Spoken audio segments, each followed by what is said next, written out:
Many years ago, in a small, quiet village in Germany, a terror emerged that gripped the hearts of its people.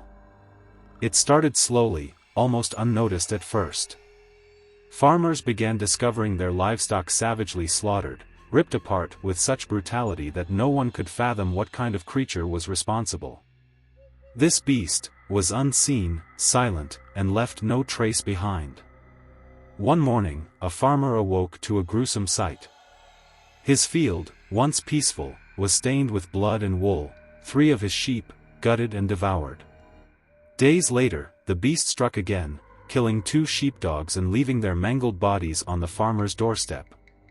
Soon, horses and cattle were found in the same horrifying condition. The village was in panic. What kind of beast could do this? But then, it got worse. The creature began to hunt humans.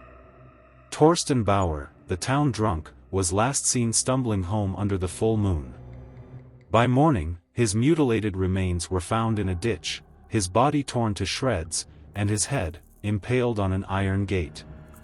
The village was thrown into chaos. Fear spread like wildfire. Families barricaded their doors, armed themselves with whatever weapons they could find. Mothers slept with knives under their pillows, fathers with shotguns by their sides. No one was safe, especially when several children disappeared without a trace.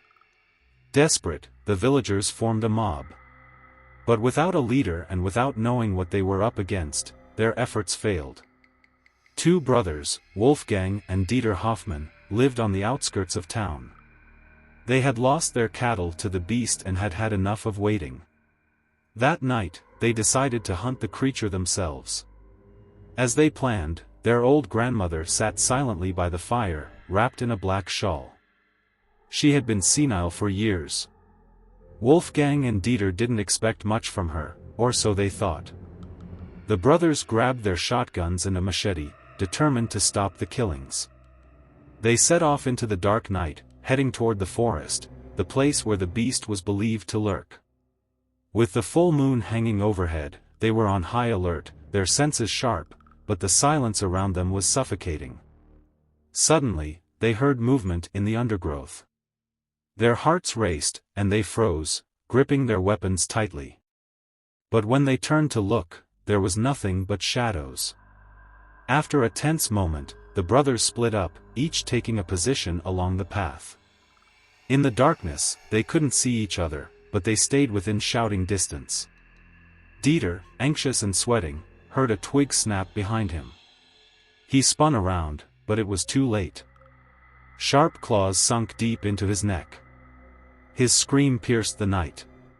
Wolfgang rushed to his brother's side, his gun ready. But when he arrived, all he found were horrifying, dismembered remains. His brother's last words echoed in his mind, "Wolfgang, it's..." Wolfgang fired into the dark, but the beast had vanished. The next morning, the villagers found the brothers' bodies scattered across the forest floor, torn apart just like the others. As they gathered the remains, no one noticed their old grandmother wasn't in her usual spot by the fireplace. Later, when they returned to the cabin with the bodies, no one saw the old woman slip back in through the back door.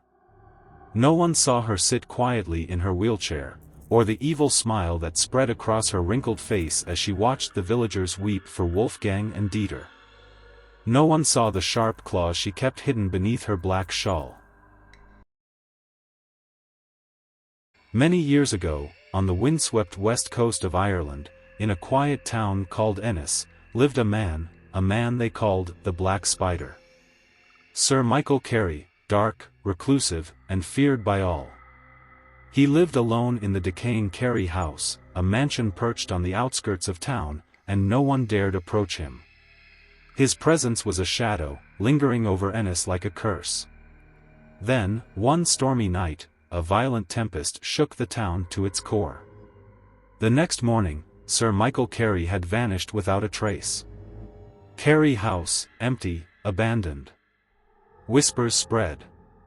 The locals, superstitious and God-fearing, claimed the devil himself had come in the storm to take him. And so, Carey House stood, haunted by more than just memories, haunted by something darker. Years passed, and no one dared enter. That is, until a family from Dublin, unaware of the house's sinister reputation, rented it.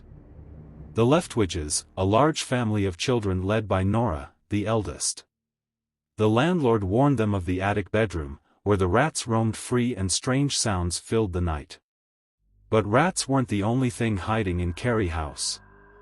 One day, while cleaning, Nora made a mistake. She opened the attic door. What she saw inside turned her blood cold, a faceless figure, an old man in black, lurking in the shadows. Her screams echoed through the house. But no one believed her, until that night, when the scratching started. The children, huddled in their mother's room, could hear it. Scratching, clawing, coming from the attic. Then, the door handle began to turn. They bolted the door and didn't dare move until morning. But when they woke, something was terribly wrong. Little Patrick, missing. They found him standing near the attic door, but before they could reach him, a grimy black hand shot out from the darkness, pulling him inside. Nora leapt forward, grabbed her brother's foot, and pulled with all her strength. The creature let go, and Patrick fell into her arms, screaming. It was a spider, he cried.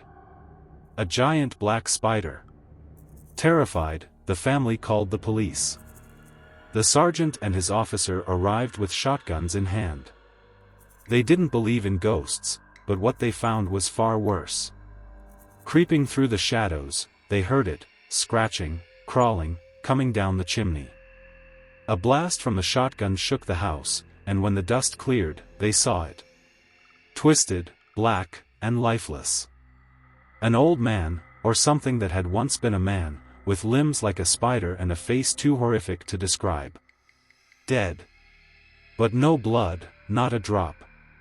The police uncovered a hidden room behind the chimney, filled with bones, rat bones, bird feathers, and the remains of small children. Sir Michael Carey had never disappeared.